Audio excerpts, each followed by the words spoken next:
They say you never really know someone until you live with them, but I didn't realize how true that was until I met Greg. At first, he just seemed quiet, polite, even, the kind of roommate who kept to himself but always paid rent on time. But after the first week, I noticed something strange. I never saw him leave his room during the day. I'd hear faint noises at night, shuffling footsteps and sometimes whispers, but when I knocked, he never answered.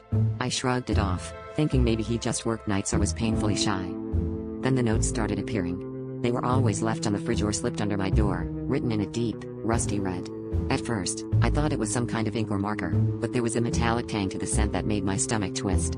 The messages were simple, reminders to buy milk, apologies for the noise, but I couldn't shake the feeling that something was deeply wrong. One night, curiosity got the better of me, and I waited up, determined to finally catch Greg in the act.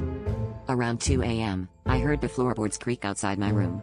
I crept out, holding my breath, and saw Greg standing in the dark kitchen, his back to me. His hands were stained red, and he was pressing his finger against a scrap of notepaper. When he turned, his eyes caught the moonlight, and I realized there was something off about the way they reflected, almost like a cat's. He stared at me, unblinking, and I wanted to run, but my feet wouldn't move. Greg smiled, and for the first time, spoke.